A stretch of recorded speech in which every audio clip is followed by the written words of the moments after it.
ಹರೇ ರಾಮ. ಗುರುರ್ಬ್ರಹ್ಮ ಗುರುರ್ವಿಷ್ಣು ಗುರುರ್ದೇವೋ ಮಹೇಶ್ವರ ಗುರು ಸಾಕ್ಷಾತ್ ಪರಂ ಬ್ರಹ್ಮ ತಸ್ಮೈ ಶ್ರೀ ಗುರವೇ ನಮಃ.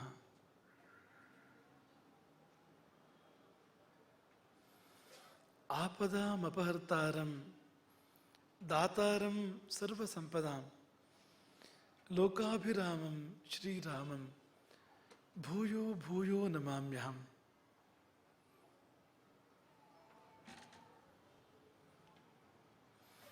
ಅಂಜನಾನಂದನಂ ವೀರಂ ಜಾನಕೀ ಶೋಕನಾಶನಂ ಕಪೀಶಂ ಅಕ್ಷಹಂತಾರಂ ವಂದೇ ಲಂಕಾ ಭಯಂಕರಂ.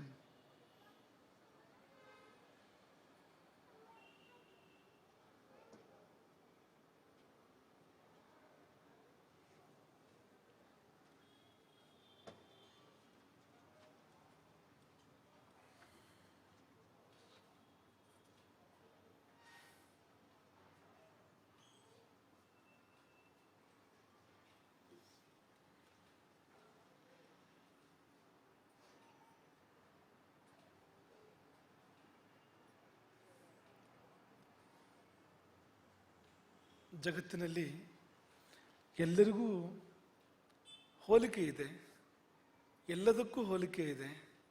ಆದರೆ ಹೋಲಿಕೆ ಮೀರಿದ ಒಂದು ವಸ್ತು ಅಂದರೆ ಅದು ಒಂದನೇ ವಸ್ತು. ಜಗತ್ತಿನ ಆದಿದ್ರವ್ಯ ಅದು, ಆದಿಶಕ್ತಿ ಅದು, ಆದಿ ತೇಜಸ್ಸು ಅದು. ಅಂತಹ ಪ್ರಭು ಶ್ರೀರಾಮಚಂದ್ರನ ಚರಣಕಮಲಗಳಿಗೆ ನತಮಸ್ತಕರಾಗಿ ನಾನು ಏಕೆ ಹೀಗೆ ಎನ್ನುವ ವಿಷಯಕವಾಗಿ ಮುಂದುವರೆದ ಪ್ರವಚನ ಮಾಲಿಕೆಯ ಇಂದಿನ ಭಾಗವನ್ನು ನಿಮ್ಮ ಮುಂದೆ ಬಿತ್ತರಿಸಲಿಕ್ಕೆ ಅಪೇಕ್ಷೆ ಪಡ್ತೇವೆ.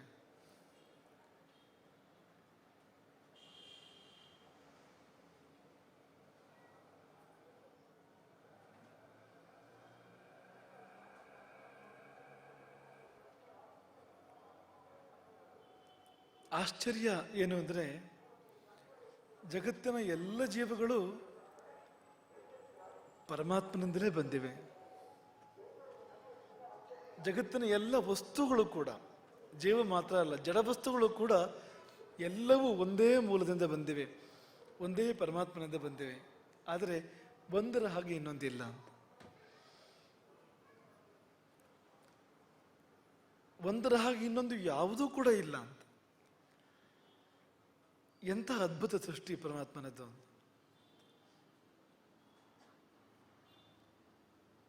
ಇಷ್ಟು ಕೋಟಿ ಕೋಟಿ ವಸ್ತುಗಳನ್ನು, ಜೀವಿಗಳನ್ನು ಭಗವಂತ ಸೃಷ್ಟಿ ಮಾಡ್ತಾನೆ. ಆದರೆ ಕಣ್ತಪ್ಪಿಯೂ ಕೈತಪ್ಪಿಯೂ ಒಂದೇ ರೀತಿ ಎರಡು ವಸ್ತು ನಿರ್ಮಾಣ ಆಗೋದಿಲ್ಲ, ಎರಡು ವ್ಯಕ್ತಿಗಳು ನಿರ್ಮಾಣ ಆಗೋದಿಲ್ಲ. ಎಂಥ ಶಿಲ್ಪಿ ಅವನು, ಎಂಥ ಕೈಚಳಕ ಅವನದ್ದು. ಎಲ್ಲವೂ ವಿಲಕ್ಷಣ, ಎಲ್ಲವೂ ಸ್ವಲಕ್ಷಣ. ಅಂದರೆ ಅದರದ್ದೇ ಆದ ಚಿಹ್ನೆಗಳು ಅದಕ್ಕಿದೆ, ಅದರದ್ದೇ ಆದ ಸ್ವಂತಿಕ ಜಗತ್ತಿನ ಪ್ರತಿಯೊಂದು ಸಂಗತಿಗೂ ಇದೆ. ಪೂರ್ತಿ ಒಂದರ ಹಾಗೆ ಇನ್ನೊಂದು ಯಾವುದೂ ಇಲ್ಲ, ಎಲ್ಲೋ ಒಂದಿಷ್ಟಾದರೂ ವ್ಯತ್ಯಾಸ ಇದ್ದೇ ಇದೆ. ಹಾಗಾಗಿ ಎರಡು ಜಾತಕಗಳು ಒಂದೇ ರೀತಿ ಬರ್ಲಿಕ್ಕೆ ಸಾಧ್ಯವೇ ಇಲ್ಲವಂತೆ. ನೀವು ಕೇಳಬಹುದು, ಅವಳಿ ಜವಳಿ ಒಂದೇ ರೀತಿ ಬರ್ಬೋದಲ್ಲ ಜಾತಕ ಅಂತ. ಹುಟ್ಟಿದ ಸ್ಥಳ ಒಂದೇ ಆದರೆ, ಹುಟ್ಟಿದ ಸಮಯ ಒಂದೇ ಆದರೆ ಜಾತಕ ಒಂದೇ ಆಗಬೇಕು. ಜಾತಕ ಅಂದ್ರೆ ಅಷ್ಟೇ ಸಮಯ, ಆ ಸಮಯಕ್ಕಿದ್ದ ಗ್ರಹಸ್ಥಿತಿ. ಒಂದೇ ಸಮಯಕ್ಕೆ ಬೇರೆ ಬೇರೆ ಸ್ಥಾನಗಳಲ್ಲಿ ಬೇರೆ ಬೇರೆ ಗ್ರಹಸ್ಥಿತಿ ಇರ್ತದೆ. ಅಂದರೆ ಸಮಯ ಸ್ಥಳ ಹೊಂದಿಕೊಂಡು ಬೇರೆ ಆಗ್ತದೆ. ಇಲ್ಲಿ ಸಮಯ ಅಮೆರಿಕದ ಸಮಯ ಒಂದೇ ಅಲ್ಲ, ಇಲ್ಲಿ ಸಮಯ ಅಥವಾ ಚೈನಾದ ಸಮಯ ಒಂದೇ ಅಲ್ಲ, ಸ್ಥಳ ಹೊಂದಿಕೊಂಡು ಬೇರೆ ಆಗ್ಬೋದು. ಹಾಗಾಗಿ ಒಂದೇ ಸ್ಥಳದಲ್ಲಿ ಒಂದೇ ತಾಯಿಯ ಹೊಟ್ಟೆಯಿಂದ ಒಂದೇ ಸಾರಿ ಎರಡು ಶಿಶುಗಳು ಜನಿಸಿದರೆ ಜಾತಕ ಒಂದೇ ರೀತಿ ಆಗ್ಬೋದಲ್ಲ ಅಂದರೆ ಇಲ್ಲ. ಯಾಕೆಂದರೆ ಒಂದೇ ಸಾರಿ ಜನಿಸೋಕ್ಕೆ ಸಾಧ್ಯ ಇಲ್ಲ ಅಂತ. ಕ್ಷಣ ಹಿಂದೆ ಮುಂದೆ ಇದ್ದೇ ಇದೆ ಅಲ್ಲಿ. ಆ ಕ್ಷಣ ಹಿಂದೆ ಮುಂದೆ ತುಂಬ ದೊಡ್ಡ ವ್ಯತ್ಯಾಸ ಆಗಿಬಿಡ್ತದೆ. ಒಂದಾದ್ಮೇಲೆ ಒಂದು ತಾನೇ ಹುಟ್ಟಬೇಕು, ಅಷ್ಟೊತ್ತಿಗೆ ತುಂಬ ವ್ಯತ್ಯಾಸ ಆಗ್ಬಿಡ್ಬೋದು. ಆವಾಗ ಅವಕಾಶ ಇದೆ. ಮತ್ತೆ ಆ ಮೊದಲ ಪ್ರಸವಕ್ಕೂ ಎರಡನೇ ಪ್ರಸವಕ್ಕೂ ಸ್ವಲ್ಪ ತಾಯಿ ಆ ಕಡೆ ಈ ಕಡೆ ಅಲುಗಾಡಿದ್ರು ಕೂಡ ಸ್ಥಳ ಬೇರೆ ಆಗ್ತದೆ ಅಂತ, ಅಷ್ಟು ವ್ಯತ್ಯಾಸ ಬಂತು ಅಂತ ಅಲ್ಲಿಂದ ಅಲ್ಲಿಗೆ. ಅದು ಒಂದೇ ಅಲ್ಲ. ಅದಕ್ಕೆ ಒಂದು ಉದಾಹರಣೆ ಕೊಡ್ತಾರೆ. ಈ ಶತಪತ್ರ ಸೂಚಿ ನ್ಯಾಯ ಅಂತ ಒಂದು ನ್ಯಾಯ ಇದೆ ಸಂಸ್ಕೃತದಲ್ಲಿ, ಬಹಳ ಚೆನ್ನಾಗಿದೆ. ಶತಪತ್ರ ಸೂಚಿ ನ್ಯಾಯ ಅಂದರೆ ಕಮಲದ ಎಲೆಗಳನ್ನು ಒಂದರ ಮೇಲೆ ಒಂದು 100 ಪೇರಿಸಿಡೋದು, ಒಂದರ ಮೇಲೆ ಒಂದು 100 ಪೇರಿಸಿಡೋದು, ಸೂಜಿಯಿಂದ ಚುಚ್ಚೋದು. ಏನನ್ಸುತ್ತೆ? ಒಂದೇ ಬಾರಿಗೆ 100 ಛೇದ ಆದಾಗ ಅನ್ಸುತ್ತಲ್ವಾ? ಒಂದೇ ಬಾರಿಗೆ 100 ಕೂಡ ರಂಧ್ರ ಆದಾಗ ಅನ್ಸುತ್ತಲ್ವಾ? ವಾಸ್ತವವಾಗಿ ಒಂದಾದ ಮೇಲೆ ಒಂದೇ ಆಗಿರ್ಬೇಕು, ಅದು ಒಟ್ಟಿಗೆ ಆಗಲಿಕ್ಕೆ ಸಾಧ್ಯ ಇಲ್ಲ. ಒಂದಾದ ಮೇಲೆ ಒಂದೇ ಆಗಬೇಕು ಅಂದ್ರೆ ಕಾಲ ದೇಶಗಳ ಭೇದ ಬಂದೇ ಬರುತ್ತೆ. ಜಗತ್ತಿನ ಯಾವುದೇ ಒಂದು ವಸ್ತುವಿಗೆ ಇನ್ನೊಂದು ವಸ್ತುವಿನ ಜೊತೆಗೆ ಕಾಲಭೇದ, ದೇಶಭೇದ ಬಂದೇ ಬರುತ್ತೆ. ಹಾಗಾಗಿ ನಮಗೆ ಒಂದೇ ಕ್ಷಣದಲ್ಲಿ ಅದು ಹಾಕೊಂಡ್ರೂ ಕೂಡ ಆ ಕ್ಷಣದಲ್ಲಿ ನಾವು ಪಾಲು ಮಾಡಿದರೆ ಒಂದಾದ ಮೇಲೆ ಒಂದೇ ಆಗಿದೆ ಎಲ್ಲವೂ ಅಂತ.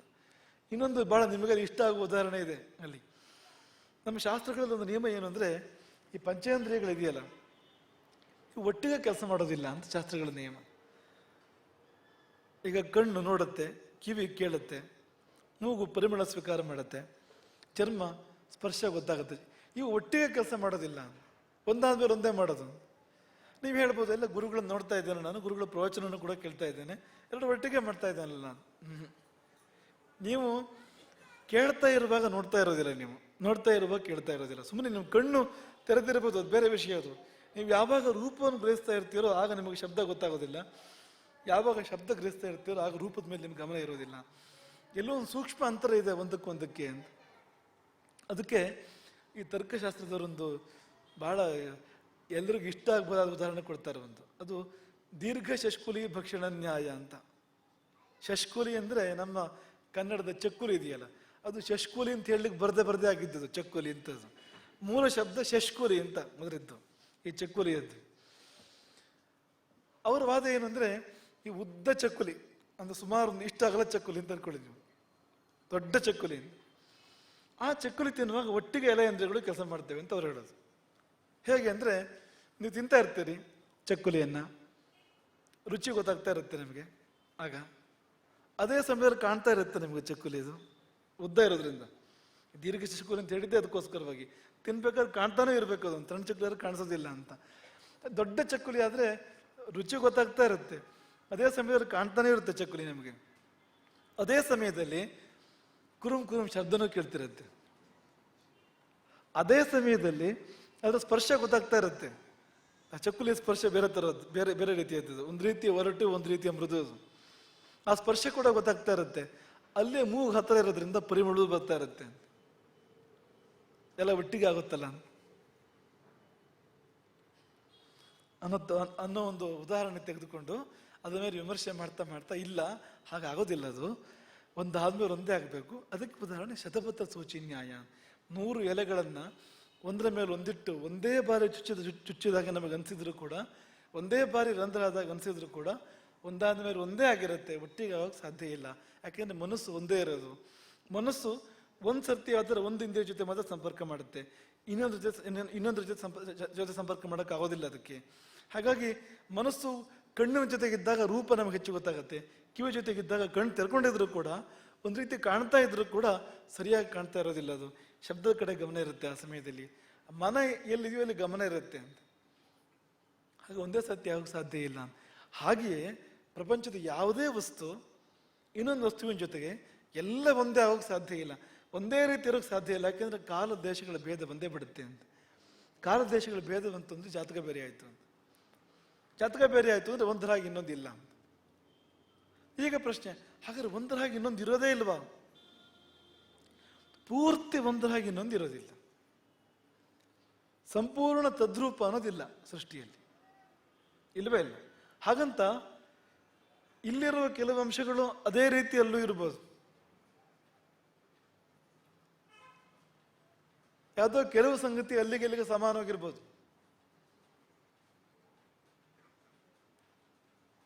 ಎಲ್ಲವೂ ಸಮಾನವಾಗಿರೋಕ್ಕೆ ಸಾಧ್ಯ ಇಲ್ಲ.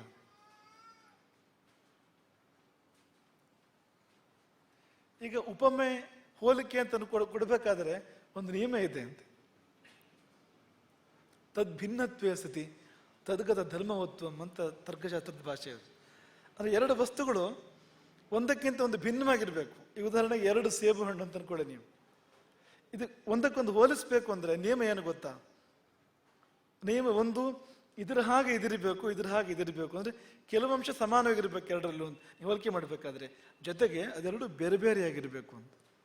ತದ್ಭಿನ್ನತ್ವೇ ಸತಿ ತದ್ಗತ ಧರ್ಮವತ್ವಂ. ಎರಡು ವಸ್ತುಗಳು ಬೇರೆ ಬೇರೆ ಆಗಿರಲೇಬೇಕು ಹೋಲಿಕೆ ಬರಬೇಕಾದ್ರೆ ಅಂತ. ಒಂದೇ ಆದ್ರೆ ಹೋಲಿಕೆ ಮಾಡೋಕ್ಕೆ ಆಗೋಲ್ಲ. ನೀವೇ ನಿಮ್ಮನ್ನು ಹೋಲಿಕೆ ಮಾಡೋಕ್ಕಾಗತ್ತಾ? ಆಗೋದಿಲ್ಲ ಅಂತ.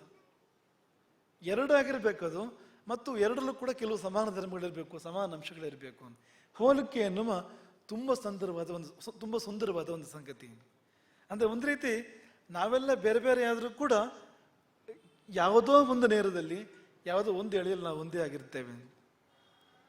Unity in diversity, diversity in unity ಅಂತ ಹೇಳ್ತಾರಲ್ಲ. ವಿವಿಧತೆಯಲ್ಲಿ ಏಕತೆ, ಏಕತೆಯಲ್ಲಿ ವಿವಿಧತೆ ಸೃಷ್ಟಿಯ ಸ್ವಭಾವ ಅದು ಅಂತ. ಯಾವುದೋ ಒಂದು ಆಂಗಲ್, ಯಾವುದೋ ಒಂದು ಕೋನದಿಂದ ನೋಡಿದರೆ ಎಲ್ಲ ಒಂದೇ ಆಗಿರುತ್ತೆ, ಇನ್ಯಾವುದೋ ಒಂದು ಕೋನದಿಂದ ನೋಡಿದರೆ ಬೇರೆ ಬೇರೆ ಬೇರೆ ಬೇರೆ ಆಗಿರುತ್ತೆ. ಹಾಗಾಗಿ ನಾವು ಭಿನ್ನ ಭಿನ್ನ ಅಂತ ಹೇಳಲಿಕ್ಕೂ ನಮ್ಮ ಹತ್ರ ತುಂಬ ಕಾರಣಗಳಿದೆ, ಒಂದೇ ಅಂತ ಹೇಳಲಿಕ್ಕೂ ಕೂಡ ಕಾರಣಗಳಿರ್ತೇವೆ. ಆ ಒಂದೇ ಅನ್ನೋ ಕೂಡ ಗಮನ ಕೊಟ್ಟರೆ ಒಂದೇ ಆಗಿರ್ತೇವೆ ನಾವು, ಭಿನ್ನದ ಕಡೆ ಗಮನ ಕೊಟ್ಟರೆ ಬೇರೆ ಬೇರೆ ಆಗಿರ್ತೇವೆ. ಈಗ ಉದಾಹರಣೆಗೆ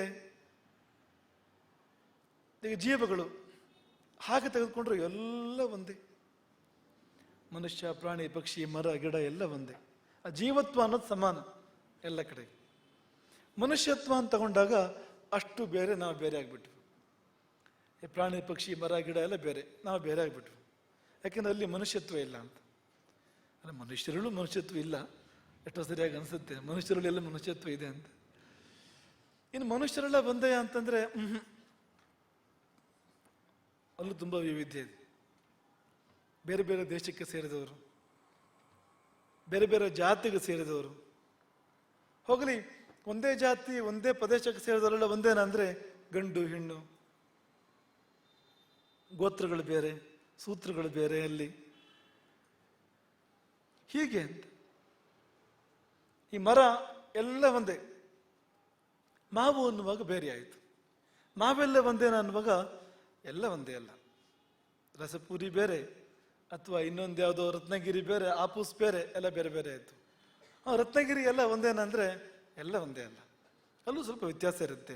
ಈ ಊರಿನ ಮಾವಿಗೂ ಆ ಊರಿನ ಮಾವಿಗೂ ವ್ಯತ್ಯಾಸ ಇರುತ್ತೆ. ಒಂದು ಊರಿನ ಮಾವೆಲ್ಲ ಒಂದೇ ರೀತಿನ? ಇಲ್ಲ ಇಲ್ಲ, ಮರದಿಂದ ಮರಕ್ಕೆ ವ್ಯತ್ಯಾಸ ಇದೆ ಅಂತ. ಹಾಗಾದ್ರೆ ಒಂದು ಮರದ ಮಾವೆಲ್ಲ ಒಂದೇ ರೀತಿನ ಅಂದರೆ ಒಂದು ಮಾವು ಜಾಸ್ತಿ ಸಿಹಿ ಇರ್ಬೋದು, ಒಂದು ಮಾವಿನ ಹಣ್ಣು ಇನ್ನೊಂದು ಮಾವಿನ ಹಣ್ಣು ಕಡಿಮೆ ಇರ್ಬೋದು, ಯಾವುದೋ ಒಂದಲ್ಲಿ ಹುಳು ಇರ್ಬೋದು, ಯಾವುದೋ ಒಂದು ಹಣ್ಣೆ ಆಗದ ಕಾಯಾಗಿ ಕೊಡ್ತೋಗ್ಬಿಡ್ಬೋದು, ವ್ಯತ್ಯಾಸ ಇದೆ. ಹಾಗಂತ ಸಮಾನತೆ ಗಮನಿಸಿದ್ರೆ ನೀವು ಇಡೀ ಬ್ರಹ್ಮಾಂಡ ಎಲ್ಲ ಒಂದೇ ಅನ್ನೋಷ್ಟು ಸಮಾನತೆ ಕೂಡ ಇದೆ. ಅದೇ ಒಂದು ತತ್ವದಿಂದ ನಾವೆಲ್ಲ ಬೇರೆ ಬೇರೆಯಾಗಿ ಬಂದವರು. ಒಂದೇ ಮೂಲ ನಮ್ಮದೆಲ್ಲ, ಒಂದೇ ಬೇರು, ಒಂದೇ ಸ್ರೋತಸ್ಸು. ಹಾಗಾಗಿ ಜಗತ್ತಿನ ಯಾವುದೇ ಎರಡು ವಸ್ತು ತಗೊಂಡ್ರೆ ಎರಡೂ ಪೂರ್ತಿ ಒಂದೇ ರೀತಿ ಇಲ್ಲ. ಹಾಗಂತ ಯಾವುದೇ ಎರಡು ವಸ್ತು ತಗೊಂಡ್ರೆ ಎಲ್ಲ ಎರಡು ಪೂರ್ತಿ ಬೇರೆ ಬೇರೆ ರೀತಿ ಇಲ್ಲ ಅಂತ. ಸಂಪೂರ್ಣ ಭಿನ್ನ ಅಲ್ವೇ ಅಲ್ಲ. ಯಾವ ಎರಡು ವಸ್ತು ಪ್ರಪಂಚದಲ್ಲಿ ಸಂಪೂರ್ಣ ಭಿನ್ನ ಇಲ್ಲ. ಯಾವುದೋ ಕೆಲವು ಸಂಗತಿ ಒಂದೇ ರೀತಿ ಇರುತ್ತೆ ಎರಡಲ್ಲೂ. ಅದೇ ಸೃಷ್ಟಿಯ ಸ್ವಾರಸ್ಯ ಅಂತ. ಇವತ್ತಿನ ವಿಷಯ ಏನು ಅಂದರೆ, ಈ ಹೋಲಿಕೆ ಅನ್ನೋದು ಇದೆಯಲ್ಲ, ಈಗ ನಮ್ಮ ಹಾಗೆ ನಮ್ಮಲ್ಲಿರುವ ಕೆಲವು ಸಂಗತಿಗಳು ಇನ್ನೊಂದು ವ್ಯಕ್ತಿಯಲ್ಲೂ ಕೂಡ ಇದ್ದಾವೆ ಅಂತ. ಹೋಲಿಕೆ ಅಂದ್ರೆ ಅದು, ಇದು ನಿಜವಾಗಿ ನಮ್ಮ ಸುಖಕ್ಕೆ ಕಾರಣ ಆಗಬೇಕಾಗಿತ್ತು. ನಾವೆಲ್ಲ ಒಂದೇ, ನೋಡು ಇದೇ ರಕ್ತ ಅಲ್ಲೂ ಕೂಡ ಹರಿತಾ ಇದೆ, ಹೀಗೆ ಅಲ್ಲೂ ಹೃದಯ ಡವಡವ ಅಂತ ಇದೆ, ಹೃದಯ ಬಡ್ಕೊಳ್ತಾ ಇದೆ. ನನ್ನೊಳಗೆ ಪರಮಾತ್ಮ ಅಲ್ಲೂ ಕೂಡ ಇದ್ದಾನೆ. ಈ ಕೈ ಮುಗಿಯೋದಂದ್ರೆ ಹಾಗೆ ಅಂತ, ಅದೇ ಇಲ್ಲೂ ಇದೆ ಅಂತ, ಇದೆರಡು ಒಂದೇ ಅಂತ. ನನ್ನೊಳಗಿರೋ ಪರಮಾತ್ಮ, ನಿನ್ನೊಳಗಿರೋ ಪರಮಾತ್ಮ, ಅದೆರಡು ಒಂದೇ ಅನ್ನೋದು ತೋರಿಸುತ್ತೆ ಅಷ್ಟು ಕೈ ಮುಗಿಯೋದು. ಯಾಕಂದ್ರೆ ಕೈ ಮುಗಿಯೋ ಭಾಗ ಎರಡೂ ಕಡೆಗೆ ಇರುತ್ತೆ ಅದು ಅಂತ. ಈ ಕಡೆ ಮುಖ್ಯವಾಗಿ ಹೆಬ್ಬೆರಳು ಈ ಕಡೆಗಿದೆ, ಒಳಗಡೆಗಿದೆ. ಹಾಗಾಗಿ ಒಂದು ರೀತಿಯಲ್ಲಿ ನಾವು ಹೆಚ್ಚು ಸುಖ ಪಡ್ಲಿಕ್ಕೆ ಕಾರಣ ಆಗಬೇಕಾಗಿತ್ತದು ಅಂತ. ನಾವೆಲ್ಲ ಒಂದೇ. ಒಂದೇ ನೆಲವನ್ನು ತುಳಿಯುತ್ತ, ಒಂದೇ ಅನ್ನವ ಉಣ್ಣುತ್ತ, ಒಂದೇ ನೀರು ಕುಡಿದು ಹೀಗೆಲ್ಲ ಇದ್ದು ನರಜಾತಿಯೊಳಗೆ ಎಂತು ಬಂದುದು ಈ ವೈಷಮ್ಯ ಅಂತ ಕೇಳ್ತಾರೆ ಕಗ್ಗದ ಕಿವಿನ್. ಎಲ್ಲಿದೆ ಬಂತಪ್ಪ ವೈಷಮ್ಯ? ಆದರೆ ಇದೇ ಹೋಲಿಕೆಯನ್ನ ನಿಜವಾಗಿ ನಾವು ಒಂದಾಗಿರ್ಲಿಕ್ಕೆ, ಸುಖವಾಗಿರ್ಲಿಕ್ಕೆ ಕಾರಣ ಆಗಬೇಕಾಗಿದ್ದನ್ನ ನಾವು ದುಃಖ ಪಡ್ಲಿಕ್ಕೆ ಸಾಧನವಾಗಿ ಬಳಸ್ತೇವೆ. ನಾನೇಕೆ ಹೀಗೆ ಅಂತ ಅಂದ್ಕೊಳ್ತೇವೆ ಅಂತ. ಆ ನಾನೇಕೆ ಹೀಗೆ ಅನ್ನೋದ್ರ ಹಿಂದ್ಗಡೆಗೆ ಅವನು ಹಾಗೆ, ನಾನೇಕೆ ಹೀಗೆ ಅಂತ ಆ ಧ್ವನಿ ಇದೆ ಅಲ್ಲಿ ಅಂತ. ಅವನು ನನ್ನ ಹಾಗೆ ಮನುಷ್ಯ ಅಲ್ವಾ, ನನ್ನ ಹಾಗೆ ದೇವರ ಸೃಷ್ಟಿ ಅಲ್ವಾ, ನಾನು ಅವನಾಗೆ ಮನುಷ್ಯ ಅಲ್ವಾ, ಅವನ ಹಾಗೆ ದೇವರ ಸೃಷ್ಟಿ ಅಲ್ವಾ, ಅವನಿಗೆ ಯಾಕೆ ಅಷ್ಟೆಲ್ಲ, ನನಗೆ ಯಾಕೆ ಇಷ್ಟೇ? ಈ ಹೋಲಿಕೆಯೇ ಮತ್ಸರಕ್ಕೆ ಕಾರಣ ಆಗುತ್ತೆ, ಎಷ್ಟೋ ಬಾರಿ ಹೊಟ್ಟೆ ಕೆಚ್ಚಿಗೆ ಕಾರಣ ಆಗುತ್ತೆ. ಅದಕ್ಕೆ ಪರಿಹಾರ ಬಹಳ ಕಷ್ಟ. ನಮಗೆ ತುಂಬ ಪ್ರಿಯವಾದ ಕಗ್ಗವೇ ಇದೆ ಅದಕ್ಕೆ. ಉರಿಯುತ್ತಿರೆ ಹೊಟ್ಟೆ ಕಿಚ್ಚಾರಿಸಲು ನೀರಲ್ಲಿ ಅಂತ. ಮನೆಗೆ ಬೆಂಕಿ ಹತ್ತಿದ್ರೆ ಆರಿಸ್ಬೋದು ನೀವು, ಯಾಕೆ ಹೊರಗಡೆ ವಿಷಯ ಅದು, ಅದಕ್ಕೆಲ್ಲ ಪರಿಹಾರ ಇದೆ. ಹೊರಗಡೆ ಸಂಗತಿಗಳಿಗೆ ಸುಲಭದ ಪರಿಹಾರಗಳಿದೆ. ಆದರೆ ಒಳಗೆ ಬೆಂಕಿ ಹತ್ತಿದರೆ ಆರಿಸಲು ನೀರಲ್ಲಿ.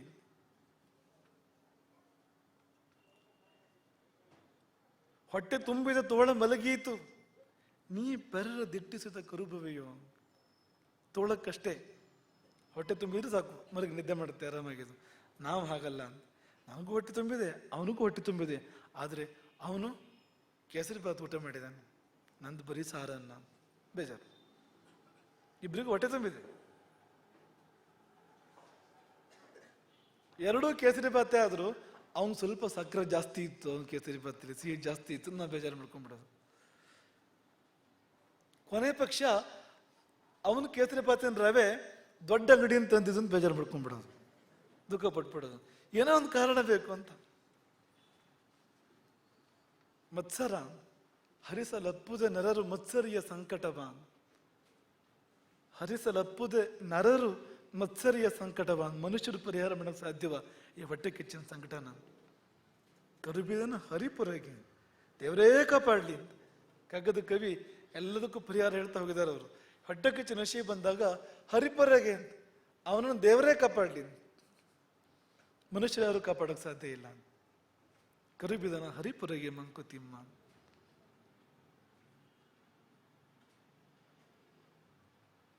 ದೊಡ್ಡ ರಗಳೆ ಅಂತ ಇದು ಹೊಟ್ಟೆ ಕಿಚ್ಚು.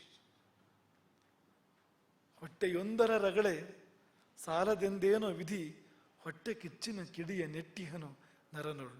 ಹೊಟ್ಟೆಯೇ ದೊಡ್ಡ ರಗಳೆ ಅಂತೆ, ಅದರಂತಹ ರಗಳೆ ಬೇರೆ ಯಾವುದೂ ಇಲ್ಲ. ಹೊಟ್ಟೆ ಅಂದ್ರೆ ಹೊಟ್ಟೆ ಸ್ವಲ್ಪ ಮುಂದಿದ್ರು ಹಿಂದಿದ್ರು ಹೇಗಿದ್ರು ರಗಳೆ ರಗಳೆ ಇದ್ದಿದ್ದೇ ಅದ್ರದ್ದು ಅಂತ. ಹೊಟ್ಟೆ ಚಿಕ್ಕದಿದೆ ಅಂತ ರಗಳೆ ಚಿಕ್ಕದಿದೆ ಅಂತ ಅನ್ಕೋಬೇಡಿ, ರಗಳೆ ಮಾಡೋಷ್ಟೇ ಮಾಡುತ್ತೆ ಅದು ಅಂತ.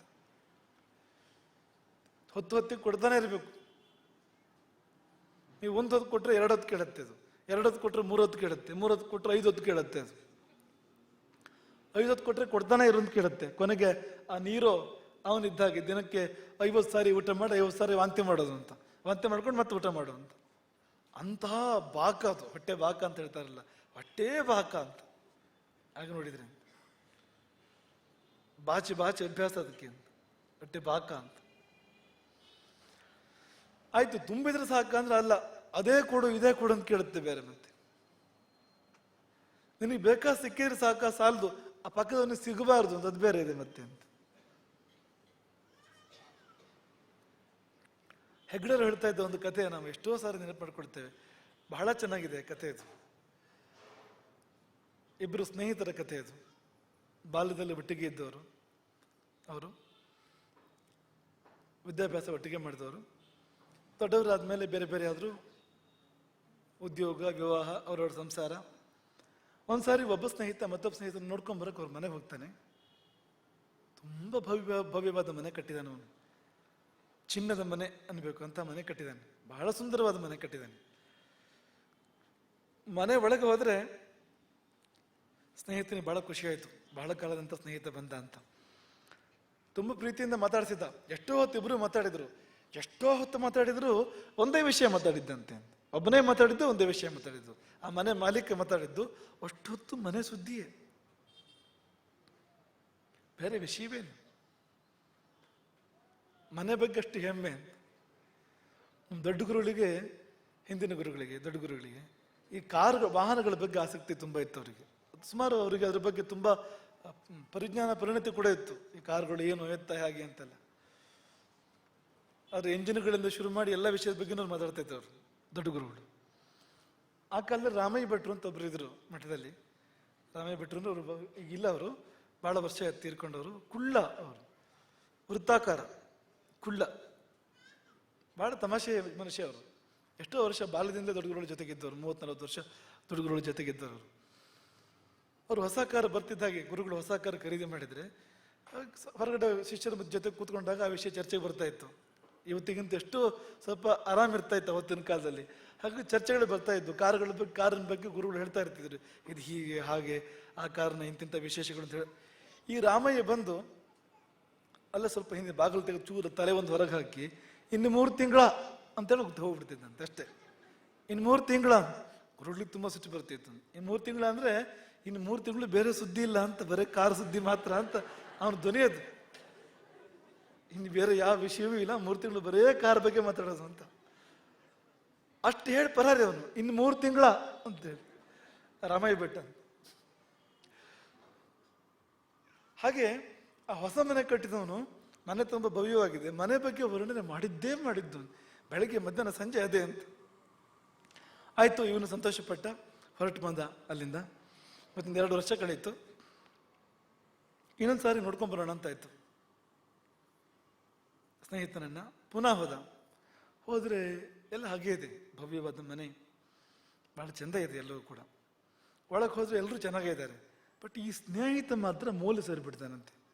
ಗಡ್ಡ ಬಿಟ್ಟು, ಕಣ್ಣೆಲ್ಲ ಒಳಗೋಗಿ, ಬಟ್ಟೆ ಎಲ್ಲ ಮಾಸಿ, ಒಂಥರ ಆಕಾಶ ನೋಡ್ತಾ ಕೂತ್ಬಿಟ್ಟಿದ್ದಾನೆ. ಕಣ್ಣಲ್ಲಿ ಕಾಂತಿಯೇ ಇಲ್ಲ.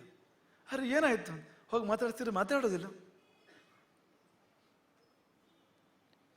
ಸುಮಾರು ಪ್ರಯತ್ನ ಮಾಡಿದೆ ಮಾತಾಡ್ಸೋದಕ್ಕೆ. ಮಾತಾಡದಿದ್ದಾಗ ಹೆಂಡತಿನ ಹೋಗಿ ಕೇಳಿದಂತೆ, ಅಲ್ಲಿ ಏನಾಯ್ತು ಅವನಿಗೆ? 2 ವರ್ಷದಿಂದ ಮನೆ ಕಟ್ಟಿ ಭಾರಿ ಖುಷಿಲಿದ್ದ, ಸಂಭ್ರಮವೇ ಸಂಭ್ರಮ. ಇದ್ದಕ್ಕಿದ್ದಾಗ ಏನಾಯ್ತು ಅವನಿಗೆ? ಅದಕ್ಕೆ ಅವನ ಹೆಂಡತಿ ಹೇಳಿಲ್ಲಂತೆ, ಅವ್ರಿಗೆ ಏನೂ ಆಗಿಲ್ಲ, ಮತ್ತು ನಮ್ಗೆ ಯಾರಿಗೂ ಏನೂ ಆಗಿಲ್ಲ, ಪಕ್ಕದಲ್ಲಿ ಇನ್ನೂ ದೊಡ್ಡ ಮನೆ ಬಂದಿದೆ ಅಷ್ಟೇ, ಬೇರೆ ಸಮಸ್ಯೆ ಏನೂ ಇಲ್ಲ. ಅದಕ್ಕಿಂತ ಭವ್ಯವಾದ ದೊಡ್ಡದು ಇನ್ನೊಂದು ಮನೆ ಪಕ್ಕದಲ್ಲಿ ಬಂದಿದೆ. ಅದಕ್ಕೆ ಹೇಳಿದ್ದು ಕಗ್ಗದ ಕವಿ, ಹರಿಸಲಪ್ಪುದೆ ನರರು ಮತ್ಸರಿಯ ಸಂಕಟವ. ಹೆಂಗಪ್ಪ ಪರಿಹಾರ ಮಾಡೋದು ಆ ಸಂಕಟನ ಅಂತ. ಕರಿಬಿದನು ಹರಿಪೊರೆಗೆ, ಹೊಟ್ಟೆ ತುಂಬಿದ ತೋಳ ಮಲಗೀತು, ನೀ ಪರರ ದಿಟ್ಟಿಸುತ್ತ ಕರುಬವೆಯೋ. ತೋಳಕ್ಕಷ್ಟೇ, ಅದಕ್ಕೇನು ಕಷ್ಟ ಇಲ್ಲ, ಹೊಟ್ಟೆ ತುಂಬಿದ್ರೆ ಮುಗೀತು. ಆದ್ರೆ ನೀನು ಹೊಟ್ಟೆ ತುಂಬಿದ್ರೆ ಸಾಲದು, ಹೊಟ್ಟೆ ತುಂಬಿದ ಮೇಲೂ ಕೂಡ ಕಿಚ್ಚು ಆರೋದಿಲ್ಲ ಅಂತ ಬೆಳಗಿನದ್ದು ಅಂತ. ಅದು ಆ ಧ್ವನಿ ಬರೋ ಹಾಗೆ ಮಾಡುತ್ತೆ. ಹೊಟ್ಟೆ ತುಂಬಿದ್ರೆ ತೇಗ ಬರುತ್ತಲ್ಲ, ಹೊಟ್ಟೆ ತುಂಬಿದ್ರೆ ಹಾಗೆ, ಹೊಟ್ಟೆ ಕಿಚ್ಚಿದ್ರೆ ಒಂಥರ ತೇಗ ಬರುತ್ತೆ. ಆ ತೇಗ ಹೇಗಿರುತ್ತೆ ಅಂದ್ರೆ, ನಾನೇಕೆ ಹೀಗೆ ಅಂತ ತೇಗ ಬರುತ್ತೆ ಆ ಸಮಯದಲ್ಲಿ ಅಂತ. ಅದೊಂಥರ ತೇಗೋದು ಅಂತ, ಆ ನಾನೇಕೆ ಹೀಗೆ ಅನ್ನೋದು ಅಂತ.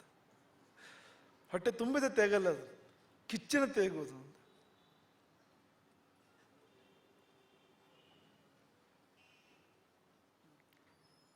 ಇದಕ್ಕೆ ಎಷ್ಟು ಬೇಕಾದ್ರೂ ಉದಾಹರಣೆಗಳನ್ನು ಕೊಡ್ಬೋದು ಅಂತ.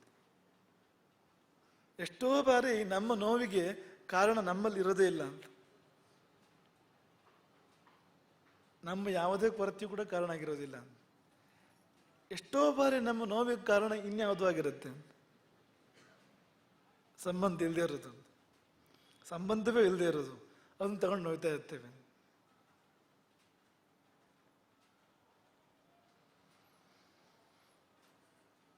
ಇದ್ರ ಬಗ್ಗೆ ತುಂಬ ಮಾತನಾಡ್ಬೋದು, ತುಂಬ ಮಾತನಾಡ್ಬೋದು, ಮಾತನಾಡಬೇಕು. ಯಾಕೆಂದ್ರೆ ನಾವೆಲ್ಲ ನಿತ್ಯ ಅನುಭವಿಸುವಂಥದ್ದು, ಸ್ವಂತ ನಮಗೆ ನಮ್ಮ ಮನಸ್ಸಿಗೆ ಆಗುವಂಥದ್ದು ಇದೆಲ್ಲ.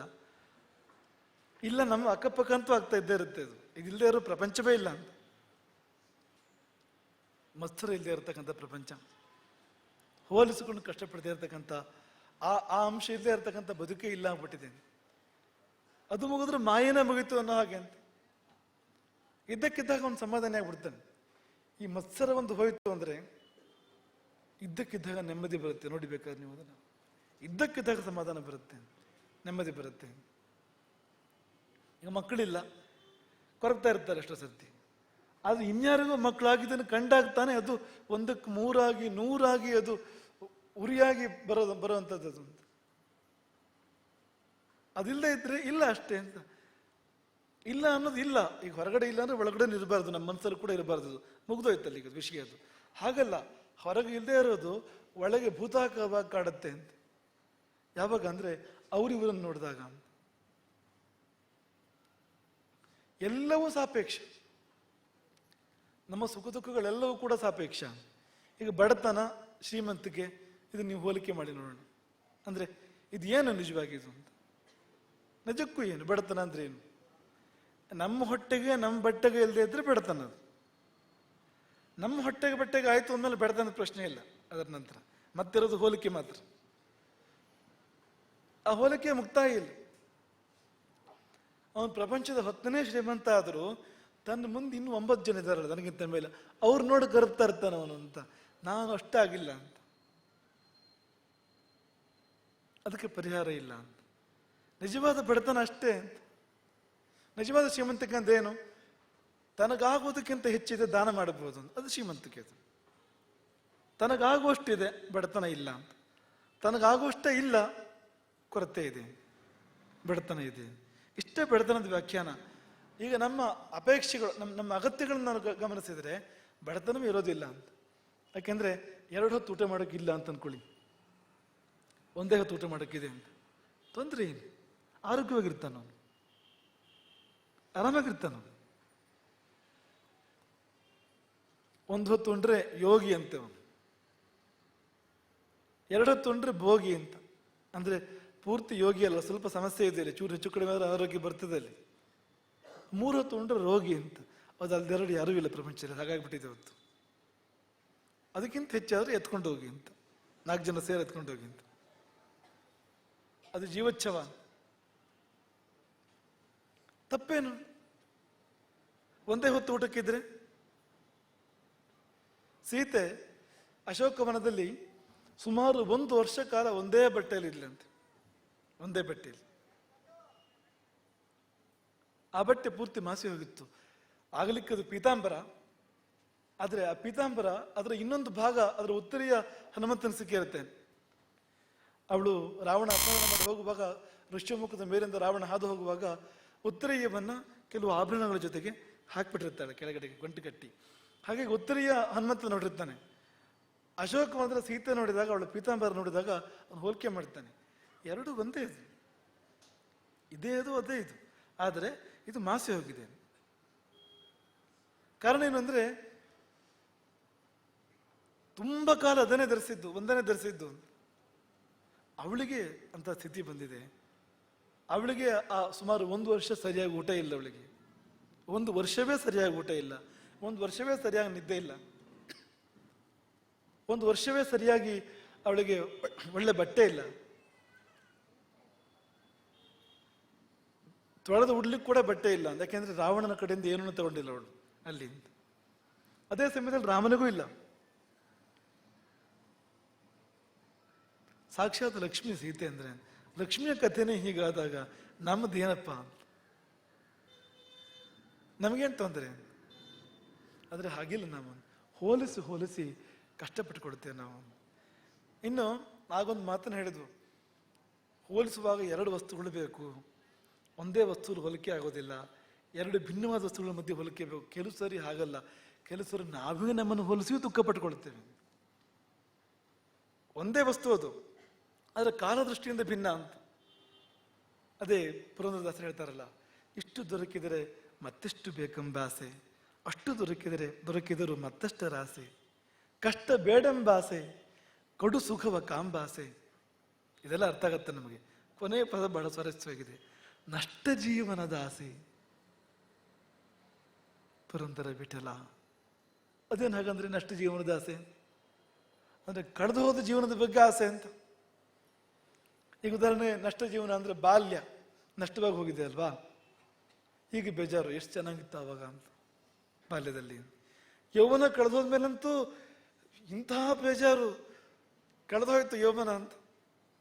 ಒಂದು ಕೂದಲು ಬಿಳಿ ಆದ್ರೆ ಅಷ್ಟೊತ್ತು ತನಕ ನಮ್ಮ ದೇಹದ ಎಲ್ಲ ಅಂಗಗಳ ಮೇಲೆ ಪ್ರೀತಿ ಇರುತ್ತೆ ನಮಗೆ. ಬಿಳಿ ಕೂದಲಿನ ಮೇಲೆ ಮಾತ್ರ ದ್ವೇಷ ಅಂತ, ಹಿತಾಕೋದ್ನ ಅಂತ. ಬೆಳಿಗ್ಗೆ ಹೋದ್ರೆ ನಾನು ಅದಕ್ಕೂ ಅಷ್ಟೇ ಹೊಟ್ಟೆ ಕಿಚ್ಚು. ನೀವು ಒಂದು ಕಿತ್ತರೆ ಎರಡು ಇಟ್ಕೊಳ್ಳುತ್ತೆ ಅದು, ಎರಡು ಕಿತ್ತರೆ ನಾಲ್ಕು, ಇಲ್ಲಿ ಕಿತ್ತರೆ ಅಲ್ಲಿ ಕಿತ್ತರೆ ಇನ್ನೊಂದು ಕಡೆಗೆ ಅಂತ ಅದು ಬರುತ್ತೆ ಅದು. ಹಾಗೆ ಅದ್ರ ಕೈ ಮೇಲೆ ಹಾಕುವಾಗ ಅದ್ರ ಮೇಲೆ ಬಣ್ಣ ಹಚ್ಚಿಬಿಡು, ಕಪ್ಪು ಬಣ್ಣ ಹಚ್ಚಿಬಿಡು ಅಂತ ಪ್ರತಿ.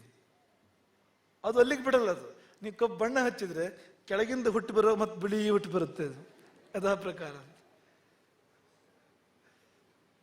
ಇದೆಲ್ಲ ಏನು ನಷ್ಟ ಜೀವನದ ಆಸೆ ಅದು ಅಂತ, ನಷ್ಟವಾಗಿ ಹೋಯ್ತು ಅಂತ. ಸಾವೇ ಬಂತು ಅನ್ನುವಾಗ ಮುದುಕಾರು ಬದುಕಿರ್ತಿದ್ದೆ ನಾನು, ಮುದುಕಾಗಿ ಆದ್ರು ಸಾವು ಯಾಕೆ ಬಂತು ಅಂತ ಕೊಡುತ್ತೆ ನಾವು ಅಂತ. ನಷ್ಟ ಜೀವನದ ಆಸೆ. ಈಗ ನೀವು ಮೊದಲು ಒಂದು ವೇಳೆ ಶ್ರೀಮಂತರಾಗಿದ್ದು ಆಮೇಲೆ ಬಡತನ ಬಂದರೆ, ಹುಟ್ಟ ಬಡತನ ಇದ್ರೆ ಸಮಸ್ಯೆ ಏನೂ ಇಲ್ಲ, ಅದಕ್ಕೆ ಹೊಂದ್ಕೊಂಡಿರ್ತಾನೆ ಅವನು. ಒಮ್ಮೆ ಸಿರಿ ಬಂದು ಆಮೇಲೆ ಬಡತನ ಬಂದರೆ ಈ ನಷ್ಟ ಜೀವನದ ಆಸೆ ತುಂಬ ಆಗ ಅಂತ. ಹೇಗಿದ್ದೆ ನಾನು ಅಂತ ಒಂದು ಕಾಲದಲ್ಲಿ. ಸಿರಿಯ ದೃಷ್ಟಿಯಿಂದ ಮಾತ್ರ ಅಲ್ಲ, ಶಕ್ತಿ ದೃಷ್ಟಿಯಿಂದಲೂ ಹಾಗೆ. ಎಷ್ಟೋ ಜನ ವಯಸ್ಸಾದರೂ ತಮ್ಮ ಮಕ್ಕಳನ್ನು ನೋಡಿ ಕರ್ಬೋರಿದ್ದಾರೆ ಅಂತ. ಒಂಥರ ಮಗ ಒಳ್ಳೇದಾದ್ರೂ ಕಷ್ಟ, ಮಗ ಹಾಳಾದ್ರೂ ಕಷ್ಟ ಅಂತ. ಹಾಳಾಗ್ಬಿಟ್ರೆ ನನ್ನ ಮಗ ಹಾಳಾದ್ನಲ್ಲ ಅಂತ ಕೊರಗು, ಒಳ್ಳೇದಾಗುವಾಗ ನನಗಿಂತ ಒಳ್ಳೇದಾಗ್ತಾ ಇದ್ದಾನಲ್ಲ ಅಂತ ನಾನೇ ಅದು ಗೊಣಗು ಹಾಗೆ ಮಾಡ್ತೇವೆ ಅದು ಅಂತ. ಒಂದು ಕಾಲ ಇತ್ತು, ನಮ್ಮ ಕಾಲ ಹೇಗಿತ್ತದು, ಇವರೆಲ್ಲ ಏನು ಅಂತ. ಅವನು ಹಾಗಿದ್ನ ಕಂಡವ್ರು ಯಾರು? ಅದನ್ನ ಕಂಡವ್ರು ಯಾರೂ ಇಲ್ಲ. ಹುಡುಗರು ನೋಡಿ ಅವ್ರು ಎಂತ ಸಾಧನೆ ಮಾಡಿದ್ರು ಇದೆಲ್ಲ ಏನೋ ಅಲ್ಲ, ಇದು ಆಗಿತ್ತು ಆಗ ಅಂತ. ಅದೆಲ್ಲ ಏನು ನಷ್ಟ ಜೀವನದ ಆಸೆ. ಇಂತಹ ವಿಪರ್ಯಾಸ ಅಂದ್ರೆ ನಾವೇ ನಮ್ಮನ್ನು ಹೋಲಿಸ್ಕೊಂಡು ದುಃಖ ಪಡ್ತೇವೆ. ಇನ್ನೊಬ್ಬರ ಜೊತೆ ಹೋಲಿಸ್ಕೊಂಡು ದುಃಖ ಪಡೋದಷ್ಟೇ ಸಾಲದೆ ನಮ್ಮನ್ನು ನಾವೇ ಹೋಲಿಸ್ಕೊಂಡು ದುಃಖ ಪಡ್ತೇವಲ್ಲ, ಇನ್ನೇನು ಅನ್ಬೇಕು. ಹಾ, ಇಲ್ಲೊಂದು ಚೂರು ಈ ಹೋಲಿಕೆಯನ್ನು ಬೇರೆ ಥರ ಬಳಸ್ಕೊಂಡು ಸಮಾಧಾನ ಪಡ್ಕೊಳ್ಳೋಕೆ ಅವಕಾಶ ಇದೆ. ಈಗ ನಮಗಿಂತ ಶ್ರೀಮಂತರನ್ನು ನೋಡಿ ಅಥವಾ ನಮಗಿಂತ ಚೆನ್ನಾಗಿರೋ ನೋಡಿ ನಾವು ಕಷ್ಟಪಡ್ತೇವೆ. ಹೆಚ್ಚಾಗಿ ಮನುಷ್ಯ ಮಾಡೋದು ಹಾಗೇನೆ, ತನಗಿಂತ ಚೆನ್ನಾಗಿರೋರನ್ನು ಕಂಡು ದುಃಖ ಪಡ್ತಾನೆ, ಕೊರಗ್ತಾನೆ. ಅವ್ರು ಹಾಗೆ, ನನಗೆ ಹಾಗಿಲ್ಲ ಅಂತ. ಅದರ ಬದಲಿಗೆ ಅವನ ಮೇಲೆ ನೋಡೋ ಬದಲಿಗೆ ಕೆಳಗಡೆ ನೋಡಿದರೆ ಇವನಿಗಿಂತ ಕಷ್ಟಪಟ್ಟರು ಎಷ್ಟೋ ಜನ ಇದ್ದಾರೆ ಪ್ರಪಂಚದಲ್ಲಿ. ಇವನಿಗೆ 2 ಹೊತ್ತಾರು ಇದೆ, 2 ಹೊತ್ತಿಗೂ ಇಲ್ದೇ ಇರೋರಿದ್ದಾರೆ. 4 ಬಟ್ಟೆ ಇರ್ಬೋದು ಇವನಿಗೆ, ಒಂದೇ ಬಟ್ಟೆ ಇರೋರಿದ್ದಾರೆ. ಸುತ್ತಕ್ಕಿದ್ರೆ ಹೊದ್ಯೋಕ್ಕಿಲ್ಲ ಅನ್ನೋ ಥರ ಇದ್ದಾರೆ. ಅವ್ರು ನೋಡಿ ಸಮಾಧಾನ ಪಟ್ಕೊಳ್ಬೋದು. ಏನಿಗೇನೋ ಶುಗರ್ BP ಇದೆ, ಇನ್ಯಾರಿಗೂ ಕ್ಯಾನ್ಸರ್ ಇದೆ. ಕಾಗದ ಕವಿ ಒಂದ್ ಕಡೆ ಹೇಳ್ತಾರೆ, ರೌರವಿಗೆ ಹಿತ ಮಹಾರೌರವಿಯ ಗೋಳುದನಿ ಅಂತ. ಈ ರೌರವ ನರಕ ಅಂತ ಹೇಳ್ತಾರಲ್ಲ, ಅದರಂತಹ ಕಷ್ಟ ಬೇರೆ ಯಾವುದೂ ಇಲ್ಲವಂತೆ, ರೌರವ ನರಕ ಅಂತ. ಆದ್ರೆ ಈ ರೌರವಿಗೆ ಹಿತ ಯಾವ್ದು ಅಂತ ಕೇಳಿದ್ರೆ, ಈ ಮಹಾರೌರವಿ ಇದಾನಲ್ಲ ಮತ್ತೊಬ್ಬ, ಇವನಿಗಿಂತ ದೊಡ್ಡ ನರಕದಲ್ಲಿರೋನು. ಆ ಮಹಾರೌರವಿ ಗೋಳುದನಿ ಕೇಳಿದಾಗ ಸದ್ಯ ನಾನು ಅಷ್ಟಿಲ್ವಲ್ಲ ಅಂತ ಇವನಿಗೆ ಸಮಾಧಾನ. ಆರೈವುದಾರ್ತರು ಅತ್ಯಾರ್ಥರ ಆಪದಪ ಅಂತ ಕಗದ ಕವಿ ಬಹಳ ಚೆನ್ನಾಗಿ ಹೇಳ್ತಾರೆ. ಧಾರಣೀಯ ವಾಸಿಗಳಿಗೆ ಇಹುದೊಂದು ಶುಭ ವಾರ್ತೆ. ಧಾರಣೀಯ ವಾಸಿಗಳಿಗೆ, ಈ ಭೂಮಂಡಲದ ನಿವಾಸಿಗಳಿಗೆ ಇಹುದೊಂದು ಶುಭ ವಾರ್ತೆ. ಆರೈವುದಾರ್ತರು ಅತ್ಯಾರ್ಥರ ಆಪದವ. ನೀನು ಆರ್ತನಾದ್ರೆ ಅತ್ಯಾರ್ಥನ ನೋಡು, ನಿಂಗೆ ಸಮಾಧಾನ ಆಗುತ್ತೆ. ರೌರವಿಗೆ ಹಿತ ಮಹಾರೌರವಿಯ ಗೋಳುದನಿ, ಅದೊಂದು ದಾರಿ ಇದೆ. ಹೇಗೆ ನಮಗಿಂತ ಮೇಲೆ ನೋಡಿ ನಾವು ಕೊರಗ್ತೇವೋ ಹಾಗೆ ನಮಗಿಂತ ಕೆಳಗೆ ನೋಡಿ ನಾವು ಸಮಾಧಾನ ಬಿಟ್ಕೊಳ್ಬೋದು. ಆದರೆ ನಮ್ಮ ಅಂತರಾಳದ ಅಭಿಪ್ರಾಯ ಹೇಳ್ತೇವೆ ಕೇಳಿ, ಇದು ಎರಡೂ ಅಲ್ಲ. ನಿನ್ನನ್ನು ನೋಡು. ನಿನ್ನ ಜೀವನ ಒಳ್ಳೇದಾಗಬೇಕಾದ್ರೆ ನೀನು ಅಕ್ಕಪಕ್ಕ ನೋಡಬಾರದು, ನಿನ್ನನ್ನು ನೀನು ನೋಡಬೇಕು. ಆತ್ಮಾವಲೋಕನ ಮಾಡು. ನಿನ್ನನ್ನು ನೀನು ಸುಧಾರಣೆ ಮಾಡ್ಕೊಂಡು ಹೋಗು, ಆ ಕಡೆ ಈ ಕಡೆ ನೋಡಬೇಡ, ನಿನಗೆ ನೆಮ್ಮದಿ ಇದೆ.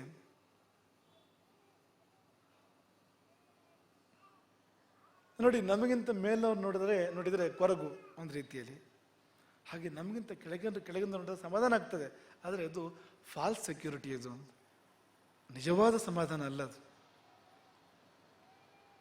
ಅದು ಅಬ್ಸಲ್ಯೂಟ್ ಅಲ್ಲ, ಅದು ಕಂಪೇರಿಟಿವ್. ಅದು ಆ ಆನಂದ, ಆ ಸಮಾಧಾನ ಅಬ್ಸಲ್ಯೂಟ್ ಅಲ್ಲ. ಅದು ಅಬ್ಸಲ್ಯೂಟ್ ಹೇಗಿರ್ತದೆ ಅಂದ್ರೆ ಒಳಗಿಂದ ಬರ್ತದೆ, ಅದು ಸಹಜವಾಗಿ ಬರ್ತದೆ.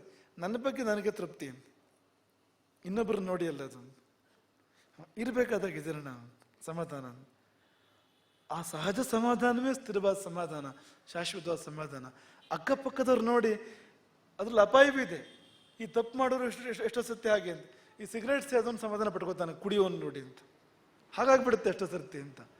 ಕಳ್ತನ ಮಾಡೋನು ಕೊಲೆಗಡಕನ್ನು ನೋಡಿ ನಾ ಅಷ್ಟೇನು ಪಾಪಿ ಅಲ್ಲ, ನಾ ಇದು ಮಾಡ್ಬೋದು, ತೊಂದರೆ ಇಲ್ಲ. ಈ ಹೋಲಿಕೆಯಲ್ಲಿ ಹೆಚ್ಚಾಗಿ ಅಪಾಯವೇ ಇದೆ ಅಂತ. ಅದು ಒಳ್ಳೇದು ಮಾಡೋದು ಇಲ್ಲ ಅಂತಲ್ಲ, ಕಡಿಮೆ ಬೇಡ, ಹೆಚ್ಚಿನ ಕಡೆ ತೊಂದರೆ ಮಾಡ್ತದೆ ಅಂತ. ಹಾಗಾಗಿ ಮೇಲ್ನವರಿರಲಿ ಕೆಳಗನವರಿರಲಿ ನಮಗೆ ಹೋಲಿಕೆ ಬೇಡ, ನಾನೇ ನಾನು ಅಂತ. ನನ್ನನ್ನು ಪ್ರತ್ಯೇಕ ಭಗವಂತ ಸೃಷ್ಟಿ ಮಾಡಿದ್ದಾನೆ, ನನಗೇನು ಕೊಟ್ಟಿದ್ದಾನೋ ಅದೆಲ್ಲವೂ ನನಗೆ ಈಶ್ವರನ ಕೃಪೆ, ಈಶ್ವರನ ಕೊಡುಗೆ, ಈಶ್ವರನ ಕರುಣೆ ಅದು. ಅದು ನನ್ನ ಒಳ್ಳೆಯದಕ್ಕೆ. ಏನೇ ಕೊಟ್ಟರು ಒಳ್ಳೆಯದಕ್ಕೆ, ಏನೇ ಕೊಡದಿದ್ರೂ ಅದು ತುಂಬ ಮುಖ್ಯ. ದೇವರು ನನಗೆ ಏನೇ ಕೊಡದೇ ಇದ್ರು ಅದು ನನ್ನ ಒಳ್ಳೆಯದಕ್ಕೆ ಕೊಡದೇ ಇರೋದು, ಏನೇ ಕೊಟ್ಟರು ನನ್ನ ಒಳ್ಳೆಯದಕ್ಕೆ. ಹಾಗಾಗಿ ನನ್ನನ್ನು ನಾನು ನೋಡ್ತಾ ನನ್ನನ್ನು ನಾನು ಅಲಂಕರಿಸ್ಕೊಳ್ಬೇಕು ಅಂತ. ಹೊರ ಮೈಯನ್ನಲ್ಲ ಕ್ರೀಮ್ ಹಚ್ಚಿ ಒಳ್ಳೆ ಬಟ್ಟೆ ಹಾಕಿ ಅಲಂಕರಿಸ್ಕೊಳ್ಳೋದಲ್ಲ, ನನ್ನ ಆತ್ಮವನ್ನು, ನನ್ನ ಅಂತಃಕರಣವನ್ನು ನಾನು ಅಲಂಕರಿಸ್ಕೊಳ್ಬೇಕು. ಅದನ್ನು ಇನ್ನೂ ಚಂದ ಮಾಡಬೇಕು. ದೇವರು ಕೊಟ್ಟಿದ್ದದು, ಮತ್ತು ದೇವರ ಮನೆ ಬೇರೆ, ಅದನ್ನು ಸೊಬಗು ಮಾಡ್ತಾ ಹೋಗೋದ್ರಲ್ಲಿ ಇರುವ ಸಮಾಧಾನ, ಅದರಿಂದ ಆಗುವ ಪ್ರಗತಿ ಬೇರೆ ಯಾವುದರಿಂದಲೂ ಕೂಡ ಆಗೋದಿಲ್ಲ. ಹಾಗಾಗಿ ಕೊಟ್ಟ ಕೊನೆಗೆ ನಾವು ಬಂದು ನಿಲ್ಲಬೇಕಾದ ಎಲ್ಲಿ ಅಂದರೆ ನಮ್ಮಲ್ಲೇ ಬಂದು ನಿಲ್ಲಬೇಕು. ನಾವು ಪಕ್ಕದ ಮನೇಲಲ್ಲ. ನೀವು ಬೆಳಗ್ಗೆ ಹೊರಟ್ರೆ ಎಷ್ಟು ಬೇಕಾದರೂ ಊರು ತಿರುಗಿ ಕೊನೆ ಸಂಜೆ ಬಂದು ನಿಲ್ಲಬೇಕಾದ ಎಲ್ಲಿ? ನೀವು ನಿಮ್ಮನೆಗೆ ತಾನೆ. ಪಕ್ಕದ ಮನೆಗೆ ಹೋದ್ರೆ ಟೆಂಪರರಿ, ಇದು ಸಹಜ. ಯಾವುದು ಬಂದು ನೆಲೆಯಾಗೋದೆಲ್ಲಿ? ನೀವು ನಿಮ್ಮನೆಗೆ ತಾನೆ. ಹಾಗೆ ಇಡೀ ಪ್ರಪಂಚವನ್ನು ನೋಡಿದ್ರು ಕೂಡ ಕೊನೆಗೆ ನೀವು ಬಂದು ನಿಲ್ಲಬೇಕಾಗಿದ್ದು ನಿಮ್ಮಲ್ಲಿಯೇ ಅಂತ. ಅದೆಲ್ಲವೂ ಅನ್ವಯ ಆಗಬೇಕಾಗಿದ್ದು ಇಲ್ಲಿಯೇ. ಹಾಗಾಗಿ ಎಷ್ಟೇ ಸ್ಥೂಲವಾದರೂ ಎಷ್ಟೇ ಸೂಕ್ಷ್ಮವಾದರೂ ಆತ್ಮಪರಿಚಯ, ಆತ್ಮಾವಲೋಕನ ಇದೆಯಲ್ಲ, ಅದರಷ್ಟು ಒಳ್ಳೆಯದು ಬೇರೆ ಯಾವುದೂ ಅಲ್ಲ ಅಂತ. ಎಷ್ಟರ ಮಟ್ಟಿಗೆ ನೀವು ನಿಮ್ಮನ್ನು ಪರಿಚಯಿಸ್ಕೊಳ್ತೀರೋ, ಎಷ್ಟರ ಮಟ್ಟಿಗೆ ನೀವು ನಿಮ್ಮ ಕಡೆ ನೋಡ್ತೀರೋ, ಅಷ್ಟರ ಮಟ್ಟಿಗೆ ನೀವು ಹೆಚ್ಚು ನೆಮ್ಮದಿಯಾಗಿರ್ತೀರಿ, ಹೆಚ್ಚು ಸಂತೋಷವಾಗಿರ್ತೀರಿ. ಅದನ್ನು ತೋರಿಸಲಿಕ್ಕೆ, ನಿಮ್ಮನ್ನು ನಿಮಗೆ ತೋರಿಸಲಿಕ್ಕೆ ಗುರು ಬೇಕಾಗುವಂಥದ್ದು. ಗುರುವಿನ ಕೃಪೆ, ಗುರುವಿನ ಆಶೀರ್ವಾದ ಅಂದರೆ ಬೇರೆ ಏನೂ ಅಲ್ಲ. ಗುರು ಹೊಸತಾಗಿ ಏನನ್ನೂ ಕೊಡೋದಿಲ್ಲ. ಕೆಲವೊಂದು ಕಳೀಬೋದು ನಿಮ್ಮಲ್ಲಿರೋದನ್ನು. ನಿಮ್ಮರೇನು ಫಾರಿನ್ ಬಾಡಿಗಳಿರ್ತವೆ, ಬೇಡದ್ದು ಬಂದು ಹೊರಗಡೆ ಸೇರಿರ್ತವೆ, ಅದೆಲ್ಲ ತೆಗಿಬೋದು ಗುರು. ನಿಮಗೆ ಹೊಸದಾಗಿ ಏನೂ ಕೊಡೋದಿಲ್ಲ, ಆದರೆ ನಿಮಗೆ ನಿಮ್ಮ ಪರಿಚಯ ಮಾಡಿಕೊಡ್ತಾನೆ, ನೀವು ನಿಮ್ಮ ಕಡೆ ನೋಡುವಾಗ ಮಾಡಿಕೊಡ್ತಾನೆ ಗುರು. ಅದಕ್ಕಿಂತ ದೊಡ್ಡ ವರ ಬೇರೆ ಯಾವುದೂ ಇಲ್ಲ. ಹಾಗಾಗಿ ನಮ್ಮ ಆತ್ಮದ ಕಡೆ ನಾವು ತಿರುಗೋಣ. ಸುಖ ಅಂದರೆ ಅದು, ನೆಮ್ಮದಿ ಅಂದರೆ ಅದು, ಆ ಕಡೆ ತಿರುಗಿದರೆ ಅದು ನಮಗೆ ಸಿಗುತ್ತೆ ಎನ್ನುವ ಈ ಆತ್ಮಾವಲೋಕನದ ಮಾತುಗಳನ್ನು ಹೇಳ್ತಾ ಇಂದಿನ 4 ವಲಯವನ್ನು ಹರಿಸ್ತೇವೆ. ವಿಟ್ಲ, ಕೇಪು, ಕಲ್ಲಡ್ಕ ಮತ್ತು ಕುಂದಾಪುರ, ಈ 4 ವಲಯಗಳು. ನೀವೆಲ್ಲ ಬಂದಿದ್ದೀರಿ ಇಲ್ಲಿಗೆ. ನಿಮ್ಮೆಲ್ಲರಿಗೂ ಹೃದಯಾಂತರಾಳದ ಶುಭಾಶೀರ್ವಾದಗಳು. ನಿಮ್ಮ ವಲಯದಲ್ಲಿ ನೀವು ತುಂಬ ಸಾಧನೆ ಮಾಡಿ, ನಿಮ್ಮ ಬಂಧುಗಳಿಗೆ, ನಿಮ್ಮ ಅಕ್ಕಪಕ್ಕ ಇರೋರಿಗೆ, ನಿಮ್ಮ ಸುತ್ತಮುತ್ತ ಇರೋರಿಗೆ ಒಳ್ಳೇದು ಮಾಡಿ. ದೇವರು ನಿಮಗೇನು ಕೊಟ್ಟಿದ್ದಾನೋ ಅದು ನಿಮಗೆ ಎಷ್ಟು ಬೇಕು ಅದಕ್ಕಿಂತ ಬಹಳ ಹೆಚ್ಚಿದೆ. ಹೇಗಿದ್ದರೂ ಕೂಡ ಸಮಯ ಆಗಲಿ, ಸಂಪತ್ತಾಗಲಿ, ಏನೇ ಆಗಲಿ, ಪ್ರತಿಭೆ ಆಗಲಿ, ದೇವರು ನಿಮಗೆ ಕೊಟ್ಟಿರೋದು ನಿಮಗೆ ಬೇಕಾಗುವಷ್ಟು ಮಾತ್ರ ಅಲ್ಲ, ಅದಕ್ಕಿಂತ ಮಿಗುವಷ್ಟು ನಿಮಗೆ ಕೊಟ್ಟಿದ್ದಾನೆ ಭಗವಂತ. ಅದನ್ನು ಚೆಲ್ಲಿ ನಿಮ್ಮ ಸುತ್ತಮುತ್ತ, ನೀವು ಮಾತ್ರ ಅಲ್ಲ, ನಿಮ್ಮ ಇಡೀ ವಲಯ ಚೆನ್ನಾಗಿರುವ ಹಾಗೆ ನೋಡ್ಕೊಳ್ಳಿ. ಅವರೆಲ್ಲರ ಕಡೆಗೆ ನಿಮ್ಮ ಕಡೆಯಿಂದ ಒಳಿತು ಹೊರೆಯುವ ಹಾಗೆ ನೋಡ್ಕೊಳ್ಳಿ. ಅದರಿಂದಾಗಿ ನಿಮ್ಮ ಬದುಕು ಸಾರ್ಥಕ ಮತ್ತು ಆ ವಲಯದ ಉದ್ಧಾರ ಎನ್ನುವುದನ್ನು ಇಲ್ಲಿ ಉಲ್ಲೇಖಿಸಿ, ಹಾಗೆ ಶಾಖಾ ಸಂಸ್ಥೆ, ಅಂಗಸಂಸ್ಥೆ ಉಮಾಶಿವ ಕ್ಷೇತ್ರ, ಗೇರುಕಟ್ಟೆ ಛತ್ರ, ಹಳೆ ಭಾಷೆಯಲ್ಲಿ ಹೇಳಬೇಕು ಅಂದರೆ ಮಠ, ನಮ್ಮ ಸಂಸ್ಥಾನ ಮಂಗಳೂರು ಹೋಬಳಿಗೆ ಹೋಗೋದಾದರೆ ಅಲ್ಲಿಂದ ಪ್ರವೇಶ, ಮೊದಲು ಅಲ್ಲಿಂದ ಪ್ರಾರಂಭ ಅಂತ. ಉಮಾಶಿವರ ಸನ್ನಿಧಿ ಇದೆ ಅಲ್ಲಿ ಅದಕ್ಕೊಂದು ತುಂಬ ಸುಂದರವಾದ ರೂಪವನ್ನು ಕಾರ್ಯಕರ್ತರು ಕೊಟ್ಟಿದ್ದಾರೆ. ಒಂದು ಕಾಲದಲ್ಲಿ ಗ್ರಹಣ ಇತ್ತು ಅದಕ್ಕೆ, ಇವತ್ತು ಗ್ರಹಣ ಮುಕ್ತಿಯಾಗಿ ನಾವು ರೂಪದಲ್ಲಿ ಕಂಗೊಳಿಸ್ತಾ ಇದೆ. ಅದು ಖಂಡಿತವಾಗಿಯೂ ನಮ್ಮ ಅಂಗಸಂಸ್ಥೆ, ನಮ್ಮ ಶಾಖಾ ಸಂಸ್ಥೆ, ಅಲ್ಲಿ ಎಲ್ಲ ಕಾರ್ಯಕರ್ತರಿಗೂ ಎಲ್ಲ ರೀತಿಯಿಂದ ಶ್ರೇಯಸ್ಸನ್ನು ಹಾರೈಸ್ತಾ, ಮತ್ತು ಇಂದಿನ ಲೋಕಾರ್ಪಣೆ ಹೊಂದುಮಣೆ ಒಂದಕ್ಕೊಂದು ಹೊಂದಿಸಿ ಅಂತ. ಆ ಒಂದಕ್ಕೊಂದು ಹೊಂದಿಸಿ ಅಂತ ಹೇಳೋದು ಬಹಳ ಕಷ್ಟ ಇದೆ. ಅದು ತಾನೇ ಹೊಂದುತ್ತೆ ಅದು ಅಂತ, ನೀವು ನೋಡಿ ಅದನ್ನ ಅಂತ, ಯಾವುದಕ್ಕೆ ಅದು ಹೊಂದುತ್ತೆ ಅಂತ ನೋಡಿ ಅಂತಷ್ಟೇ. ಈ ಹೋಲಿಕೆ ಹೊಂದಿಕೆ ಇದೆಯಲ್ಲ, ಅದು ಇಲ್ಲೇ ಇರೋದು ಮಾಡೋಕ್ಕೆ ಬರೋದೇ ಇಲ್ಲ ಅಂತ. ಹೊಂದುಮಣೆ ನಮ್ಗೆ ಬಹಳ ಸಂತೋಷ ಆಯಿತು. ಒಂದು ಹೊಸ ರೀತಿಯಿಂದ ಮಾಡಿದ್ದಾರೆ. ಆದರೆ ನಮ್ಗೆ ಯಾವುದು ನಿಜವಾಗಿ ಪರಿಚಯ ಇರಬೇಕಾಗಿತ್ತು ಇಲ್ಲವೋ ಆ ಪರಿಚಯ ಮಾಡಿಕೊಡೋ ಪ್ರಯತ್ನ ಮಾಡಿದ್ದಾರೆ. ನಮ್ಮ ಗೋತಲಿಗಳು, ಅವುಗಳ ರೂಪ ಆಕಾರದ ಮೇಲೆ ಅವುಗಳನ್ನು ಗುರುತಿಸೋ ಶಕ್ತಿ ನಮ್ಮ ಅಮ್ಮನ ಪರಿಚಯ ನಮಗಿಲ್ಲ ಅನ್ನೋದು ಈ ಕಾಲದ ದುರಂತ. ನಮ್ಮ ಅಮ್ಮನ ಪರಿಚಯ ಯಾರು ಮಾಡ್ಕೊಳ್ಬೇಕಾಗಿದೆ. ಆ ಕೆಲಸ ಭಾರತೀಯ ಪ್ರಕಾಶನ ಮಾಡ್ತಾ ಇದೆ. ಗೋತಲಿಗಳ ಸ್ವರೂಪ ಜ್ಞಾನವನ್ನು ಒಂದು ಆಟದ ಮೂಲಕ ಮಾಡಿಕೊಡ್ತಾ ಇದೆ. ಅದನ್ನು ದೊಡ್ಡವರು ಚಿಕ್ಕವರು ಎಲ್ಲರೂ ಬಳಸಿ ಗೋತಲಿಗಳ ಬಗ್ಗೆ ಜ್ಞಾನ ಬೆಳೆಸ್ಕೊಳ್ಳಿ ಮತ್ತು ಖುಷಿ, ಆಟದ ಖುಷಿಯನ್ನು ಕೂಡ ಪಡ್ಕೊಳ್ಳಿ ಅಂತ ಹೇಳ್ತಾ, ಕೊನೆಯಲ್ಲಿ ಆದಿತ್ಯನ ಬಗ್ಗೆ ಏನು ಹೇಳೋದು ಅಂತ. ಆದಿತ್ಯ ಅಂದ್ರೆ ಆದಿತ್ಯ ಅಂತ, ಸೂರ್ಯ ಅಂತ. ಆತನ ಬಗ್ಗೆ ಹೇಳೋಕ್ಕಿಂತ ಆತನ ಅಜ್ಜನ ಬಗ್ಗೆ ಸ್ವಲ್ಪ ಹೇಳೋದು ಒಳ್ಳೇದೇನೋ ಅಂತ, ಅಲ್ಲಿಂದಲೇ ಬಂದವನು ಇವನು ಅಂತ. ಆದಿತ್ಯನ ತಂದೆಯ ತಂದೆ ಅವರು ಗಣಪತಿ ಭಟ್ರು, ರಾಯರ ಮನೆ ಗಣಪತಿ ಭಟ್ರು, ಗಪ್ಪತಿ ಭಟ್ರು ಅಂತ. ಇವನ ತಂದೆಯ ತಂದೆ, ಹಾಗೆ ನಮ್ಮ ಗುರುಗಳು ಅಂತ ರಾಮಚಂದ್ರ ಭಾರತಿಗಳು ಆಗಿದ್ದವರು ಅಂತ. ಆ ರಾಮಚಂದ್ರ ಭಾರತಿಗಳ ಮುಂದೆ ಇವರ ಅಜ್ಜ ಮಗು ಚಿಕ್ಕವ, ಈಗ ನಮ್ಮ ಮುಂದೆ ಆದಿತ್ಯ ಇದ್ದ ಹಾಗೆ. ಅದು ಹೇಗೆ ಬರುತ್ತೆ ಇತಿಹಾಸದ ಪುನರಾವರ್ತನೆ ಅಂದರೆ, ರಾಮಚಂದ್ರ ಭಾರತಿಗಳಿಗೆ ತುಂಬ ವಯಸ್ಸಾದ ಕಾಲ. ಆಗ ಇವರ ಅಜ್ಜ ಚಿಕ್ಕವನು, ಇವನ ವಯಸ್ಸು ಇದಕ್ಕಿಂತ ಚಿಕ್ಕ ವಯಸ್ಸು. ಆತನಿಗೆ ಅವರು ಸಂಧ್ಯಾವಂದನೆ ಹೇಳ್ಕೊಡ್ತಾ ಇದ್ರು ಅವ್ರ ಅಜ್ಜನಿಗೆ, ಆತನಿಗೆ ಜೀವನವನ್ನು ಹೇಳ್ಕೊಡ್ತಾ ಇದ್ರು. ಎಷ್ಟು ಸ್ವಾರಸ್ಯ ಅಂತ ನಾವು ಎಷ್ಟೋ ಬಾರಿ ನೆನಪಡ್ಕೊಂಡಿದ್ದೇವೆ. ಅವರು ಒಳಗೆ ವಿಶ್ರಾಂತಿ ಮಾಡಿದ್ರೆ ರೂಮ್ ಹೊರಗಡೆಗೆ ಇವರ ಅಜ್ಜ ಮಲಗ್ತಾ ಇದ್ರು ಎಷ್ಟೋ ಸರ್ತಿ. ಇವರು ಮನೇಲೇ ಅವ್ರು ಇರ್ತಾ ಇದ್ದಿದ್ದು. ರಾಮಚಂದ್ರ ಭಾರತಿಗಳು ಪಕ್ಕದಲ್ಲೇ ಕಕ್ಕಾರ ಮಠ. ಎಷ್ಟು ದೂರ ಅಂದ್ರೆ ಪುನರ್ವಸು ನಮ್ಮ ರಾಮಾಶ್ರಮ ಇದ್ದಾಗೆ ಅಂತ. ಅಷ್ಟು ಪಕ್ಕದಲ್ಲಿ ಮಠ ಇದೆ. ಆದರೆ ಗುರುಗಳು ಮಠದಲ್ಲಿ ಇರ್ತಿರ್ಲಿಲ್ಲ, ಇವರು ಮನೇಲಿ ಇರ್ತಾ ಇದ್ರು. ಗುರುಗಳು ಇವರ ಮನೆಯೇ ಮಠ ಆಗಿತ್ತು ನಿಜವಾದ ಅರ್ಥದಲ್ಲಿ ಅಂತ. ಅಲ್ಲಿ ಗುರುಗಳು ವಿಶ್ರಾಂತಿ ಮಾಡಿದ್ರೆ ಹೊರಗಡೆಗೆ ಇವ್ರ ಅಜ್ಜ ಮಲಗೋನು ಅಂದ್ರೆ ಮಗು. ಅವರು 4 ಗಂಟೆಗೋ 3 ಗಂಟೆಗೋ ಅವ್ರು ಎದ್ದು ಸ್ನಾನಕ್ಕೆ ಹೋಗುವಾಗ ಹಾಗೆ ಒಮ್ಮೆ ಈತನಿಗೆ ಒದ್ದು ಹೋಗೋರಂತೆ, ಕಾಲು ತಾಗಿಸಿ ಹೋಗೋರಂತೆ ಇವರ ಅಜ್ಜನಿಗೆ, ಗಣಪತಿ ಭಟ್ರಿಗೆ. ಅವತ್ತು ಚಿಕ್ಕ ಹುಡುಗ ಎಬ್ಸೋದು ಅಂತ. ಅಂದ್ರೆ ಗುರುಗಳ ಪಾದಸ್ಪರ್ಶದಿಂದ ಎಚ್ಚರ ಆಗ್ತಾ ಇತ್ತು ಪದ್ಯದಿಂದ ಅಂತ. ನೀವು ಅದನ್ನ ಅಷ್ಟು ಗಂಭೀರವಾಗಿ ಯೋಚನೆ ಮಾಡ್ಬೇಕಾದನ್ನ. ಪಾದಸ್ಪರ್ಶ ಎಚ್ಚರ ಮಾಡಲಿಕ್ಕೆ ಇರುವಂಥದ್ದು. ಅದು ಸಾಧಾರಣ ಹೇಗಾಗ್ತದೆ ಅಂದ್ರೆ ಶಿಷ್ಯರೇ ಹೋಗಿ ಗುರುವಿನ ಪಾದಸ್ಪರ್ಶ ಮಾಡಬೇಕು. ಇದು ಹಾಗಲ್ಲ, ಗುರುವೇ ಬಂದು ಮಲಗಿದ ಶಿಷ್ಯನನ್ನ ಪಾದಸ್ಪರ್ಶದ ಮೂಲಕ ಎಚ್ಚರಗೊಳಿಸುವಂಥದ್ದು. ಇದಕ್ಕೆ ನೀವು ಎಷ್ಟು ಅರ್ಥವೂ ಕೂಡ ಮಾಡ್ಬೋದು, ಎಷ್ಟು ಆಳಕ್ಕೆ ಕೂಡ ಹೋಗ್ಬೋದು. ಅಂತಹ ಅಜ್ಜನ ಮೊಮ್ಮಗ ಈತ. ಇಡೀ ಮನೆ ಒಂದು ಗೆರೆ ಹೊಡೆದ ಹಾಗೆ. ಅದರಲ್ಲಿ ಯಾರು ಅಂತ ಹೇಳೋದೇ ಕಷ್ಟ. ಯಾರಿಗೆ ಹೆಚ್ಚು ಗುರುಭಕ್ತಿ, ಯಾರಿಗೆ ಹೆಚ್ಚು ಗುರುನಿಷ್ಠೆ ಅಂತ ಅನ್ನೋದನ್ನ ವಿಶ್ಲೇಷಣೆ ಮಾಡೋದೇ ಕಷ್ಟ ಅಂತ. ಅಷ್ಟರ ಮಟ್ಟಿಗೆ ಇವರ ಅಜ್ಜ, ಅಜ್ಜಿ, ಅಪ್ಪ, ಅಮ್ಮ, ಚಿಕ್ಕಪ್ಪ, ಚಿಕ್ಕಮ್ಮ, ಅವ್ರ ಮಕ್ಕಳು ಎಲ್ಲರೂ ಕೂಡ ಗುರುಭಕ್ತರು. ಇವನ ಅಮ್ಮ ಅದೆಲ್ಲ ವಿದೇಶದಲ್ಲಿ, ಥೈಲ್ಯಾಂಡ ಇಲ್ಲ ಒಂದ್ ಕಡೆಗೆ, ಅಲ್ಲಿ 2 ಸೀಬೆ ಹಣ್ಣನ್ನು ಖರೀದಿ ಮಾಡ್ತಾಳೆ. ದೊಡ್ಡದು 2 ಸೇಬೆ ಹಣ್ಣನ್ನು ಖರೀದಿ ಮಾಡ್ತಾಳೆ, ತುಂಬಾ ಚೆನ್ನಾಗಿರೋಂಥದ್ದು. ಇದರಲ್ಲಿ ಒಂದು ಗುರುಗಳಿಗೆ ಅಂತ ಅನ್ಕೊಳ್ತಾಳೆ ಅಷ್ಟೇ, ಒಂದು ಗುರುಗಳಿಗೆ ಅಂತ. ಆದ್ರೆ ಗುರುಗಳಿಗೆ ಅಂದ್ರೆ ಅವರು ಎಲ್ಲಿರ್ತಾರೋ, ಅವ್ರು ಕೊಡೋದು ಹೇಗೆ, ಅವ್ರಿಗೆ ತಲುಪಿಸೋದು ಹೇಗೆ ಅಂತ. ಆಕೆ ವಿದೇಶದಿಂದ ಮನೆಗೆ ಬಂದು ತಲುಪ್ತಾಳೆ. ಸುಮಾರು 3-4 ಗಂಟೆ ಹೊತ್ತಿಗೆ, 2-3 ಗಂಟೆ ಯಾವುದೋ ಸಮಯದಲ್ಲಿ ಮನೆಗೆ ಬಂದು ತಲುಪ್ತಾಳೆ ಅವಳು. ತಲುಪಿದ್ರೆ ಮನೆ ಒಳಗೆ ಗುರುಗಳಿದ್ದಾರೆ ಅಂತ. ತಲುಪ ಹೊತ್ತಿಗೆ ಆ ಸೀಬೆ ಹಣ್ಣು, ಆ ಪೇರಲೆ ಹಣ್ಣು ಸೀದಾ ತಂದು ಗುರುವಿನ ಪಾದಕ್ಕೆ ಇಡೋಕೆ ಅವಕಾಶ ಆಯಿತು. ಅಂದ್ರೆ ಒಂಥರ ಶಬರಿ ಭಕ್ತಿ ಆಗಿದೆ ನೋಡಿ ಅಂತ, ಶಬರಿ ತರಹ ಅಂತ. ಇಂಥದ್ದು ಎಷ್ಟು ಬೇಕಾದ್ರೂ ಉದಾಹರಣೆ ಇದೆ ಅಲ್ಲಿ ಅಂತ, ಆ ಮನೆಯಲ್ಲಿ ಅಂತ. ಅಲ್ಲಿ ರಾಯರ ಮನೆ, ಅಲ್ಲಿ ಕೆಕ್ಕಾರ ಮಠದ ಪಕ್ಕ ಪದೇ ಪದೇ ಗುರುಗಳಲ್ಲಿ ಹೋಗ್ತಾ ಇದ್ರು, ಬರ್ತಾ ಇದ್ರು. ಅಲ್ಲಿಂದ ಬೆಂಗಳೂರಿಗೆ ಬಂದು ಇಲ್ಲಿ ಬಂದು ಮನೆ ಕಟ್ಟಿದ್ರು. ಇಲ್ಲೂ ಅದೇ ಕಥೆ ಅಂತ. ಎಷ್ಟೋ ಬಾರಿ ವಸತಿ ಆಗಿದೆ, ನಮ್ಮದೇ ವಸತಿ ಆಗಿದೆ, ನಮ್ಮದೇ ಮುಖಾಮ್ ಎಷ್ಟೋ ಬಾರಿ ಆಗಿದೆ ಅಲ್ಲಿ ಅಂತ. ಅಂತ ಐತಿಹಾಸಿಕವಾಗಿರ್ತಕ್ಕಂಥ ಒಂದು ವಂಶ ಮತ್ತು ಒಂದು ಮನೆ ತುಂಬ ಇದೆ ಹೇಳಲಿಕ್ಕೆ ಹೋದ್ರೆ. ಆ ಮನೆಯ ಕುಡಿ, ಗುರುಸೇವಕರ, ಗುರುವನ್ನು ಕೊಟ್ಟ ಮನೆಯದು, ಗುರುಸೇವಕರ ಮನೆಯದು. ಆ ಮನೆಯ ಒಂದು ಕುಡಿ ಆದಿತ್ಯ ಬೆಳೆಯುವ ಸೇರಿ ಮೊಳಕೆಯಲ್ಲಿ ಅನ್ನುವ ರೀತಿಯಲ್ಲಿ ತನ್ನ ಗುರುಭಕ್ತಿಯನ್ನು ಈಗಲೇ ವ್ಯಕ್ತಪಡಿಸ್ತಾ ಇದ್ದಾನೆ, ತೋರಿಸ್ತಾ ಇದ್ದಾನೆ. ಸಂಗೀತ ಮತ್ತು ಓದಿನಲ್ಲಿ ದೊಡ್ಡ ಸಾಧನೆ ಮಾಡಿದ್ದು ಹೇಗೂ ಆಯಿತು.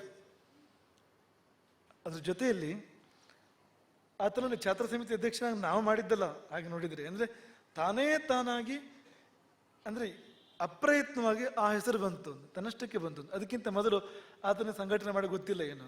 ಆದ್ರೆ ಇವತ್ತು ಒಬ್ಬ ಸಮರ್ಥ ಅಧ್ಯಕ್ಷ ಆಗಿ ಆ ಛಾತ್ರ ಸಮಿತಿಯಲ್ಲಿ ಎಲ್ಲ ಛಾತ್ರರಿಗೆ ಪ್ರೇರಣೆ ಕೊಡ್ತಾ, ಪ್ರೋತ್ಸಾಹ ಕೊಡ್ತಾ, ಪಕ್ವತೆಯನ್ನು ತೋರಿಸ್ತಾ ಇರ್ತಕ್ಕಂಥದ್ದು ನೋಡುವಾಗ ರಕ್ತ ಹಾಗೆಯೇ ಹರಿದು ಬರ್ತಾ ಇರೋದು ಗೊತ್ತಾಗುತ್ತೆ.